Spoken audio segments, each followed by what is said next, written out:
Good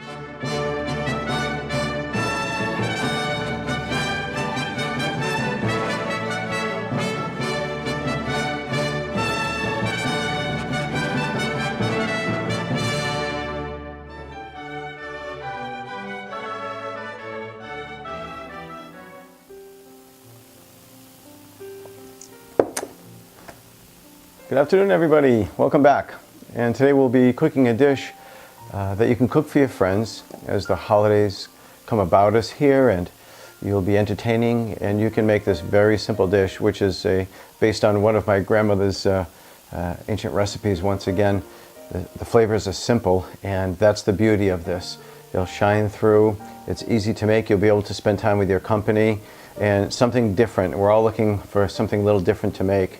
We'll have our white and our green asparagus. You can just use one or the other, that's fine. But it's the sauce, it's all about the sauce. In French cooking, that's generally the rule. And this one over here is going to be a brown sauce that'll be based on shallots and some fine bits of sausage. And we'll have a little bit of wine in there also. That'll top everything, and just simple and wonderful and elegant. As you'll see how quick it is to make. So I'll write a few things down and we'll start cooking. Right, the first thing that we'd like to do is to actually brown the sausage. So I have my French butter over here, which I'll put in a pan over a medium heat. And this is a couple of tablespoons. I need to use a little bit more of the butter to saute this because this is the sausage that I made, which is incredibly lean.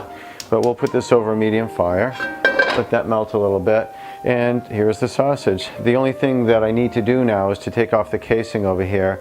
You can use a little paring knife and just take it right off. It comes out pretty simply usually. The same thing with commercial sausage if you don't want to make your own sausage, which is understandable with the time commitment that we have to our families and work. Now I just put this in the pan, and what will happen is it still holds its shape, but as you notice, you can break it apart as well. And this is what I'll be doing as I cook it up, because I do want it to be into little bits and pieces to incorporate into the sauce or the brown gravy. Starting to brown up very nicely. The sausage is ready. It's nicely browned and smells heavenly. So let's put that in a separate little bowl over here. And this is going to be a great pan to deglaze. There's lots of nice crusty bits at the bottom, and you can deglaze a pan with a variety of things. It's kind of a personal preference. Personally, I like wine. So we turn that back to the heat, and this is a beautiful port wine, which I would dearly like to try, but I need it for this. I'll have some later. Okay, so we'll just scrape off the little tidbits over here, and then when it's all scraped off, I'm going to add my beef stock. I have 2/3 of a cup of beef stock. Okay, that's all off over there. Perfect. Let's add the beef stock. This is, you can use organic canned beef broth. I make mine with a stock that I've had from another meal. Now we're going to let this simmer for a while so that it can reduce on a medium heat. Time to work on the shallots. I'll put about a tablespoon of the butter in another pan, and I would like for this to become translucent and then eventually a little golden in color before I incorporate it into the sauce. Now I have some little shallots over here. Now this is kind of a small knife. Let's use something a little bit bigger. The onions should be golden brown. They'll get a little bit sweeter as you caramelize them, and that'll have a very different effect on the sauce. So we'll just mince these up fine and then put that right into the pan with the butter. Okay, the onions are now cooked very nicely, nice and golden brown, and we want to thicken it up a little bit with a couple of tablespoons of flour. Once this is all blended in, we will add my reduction port wine sausage. Now we have that all in there. We'll mix it up, and it's fairly thick. We have to add the remainder of the beef stock. I have 2 more cups of beef stock right over here. And I will add that to it. Now we're going to let that simmer a few more minutes and let that develop a flavor as well as reduce a little bit, and then I'll show you another little trick after that. It's time to peel the asparagus. So I've already done the white. The white actually is once again mandatory for you to peel, otherwise it's going to be way too hard. And I will put those in before the green asparagus. They take more time to cook. I'll have them in for approximately 10 minutes while these go in for between 4 and 7 minutes. So the very bottom part of these are very woody once again. I sliced off about a quarter of an inch because the very end can be too woody. And then you just rotate, keep it flat on your board, and you rotate the spear and take off that tough outer fiber. Peels very easily. Just rotate it as you go along. Okay, the white asparagus has been cooking for 4 minutes. Now it's time to put in the green asparagus. Can you see me through all that steam?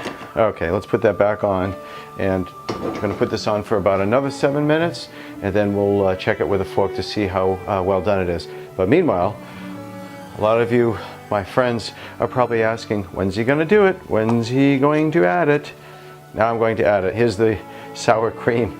We're going to add this to the sauce to make it that much richer. It gives an amazing dimension, and it makes the sauce a little bit lighter too, more pleasant to look at, I think. So I'm going to add a generous tablespoon, and we're going to stir that in. And once that incorporates, I want to put in my sausage. I cooked a little bit of extra sausage, so I could use that for another recipe. You want to try to do that for yourself if you can, because once again you're acting like a prep chef for other meals. So let's add some of that sausage now. This will be approximately about 3/4 pound. You can do it as you see fit. If you really like your sausage, just a little or a lot. But this is going to be a fairly meaty one because it's going on top of a vegetable. So I want to satisfy a few different people in my crowd, those who love the meat and those who love the vegetable. All right, the asparagus is ready, and it's very tender. It looks scrumptious. And the sauce is almost ready. I want to do one little thing. I have my port wine, which I would like to add to my sauce. Just a little bit over here, just a little flavor. So we do this at the very end, and then we'll stir this in. And it'll give it just a little bit extra flavor. I love the flavor of port wine in a nice rich sauce. It goes well. But first, what I'd like to do is add a little bit of truffle oil to the asparagus. Once again, you don't need to do this, but it does have a certain earthiness to it, which is amazing. And so if you have some, try it. And I think you're really going to enjoy it this way with the vegetables. That goes well with vegetables. Don't waste a drop. Boy, is that delicious. Now it is time for the sauce. And we'll just layer a little bit of that on top like this. And put it down the center, a little across on the white asparagus. I put the white asparagus on the edges just for presentation. I'm going to save some of this extra sauce over here for individual dishes. But we are not done yet. Oh no. We've got to gild the lily a bit more. What do I have here? Gruyere cheese. Okay, we're all set. A little Gruyere cheese to top all this. I put the sauce on top of the asparagus. I drizzled a little bit of truffle oil. Ooh, love that stuff. And it looks and smells wonderful. Try this with your family and your friends around the holidays. It's a wonderful meal where you can all cook together in the kitchen and have great conversation, good food, good wine. I have a little bit of the port over here, which is in the sauce. Here's the theme of the day. I love a wonderful port. It has a texture and a depth to it that cannot be matched. So happy holidays, everybody. I hope you enjoy this, and take care.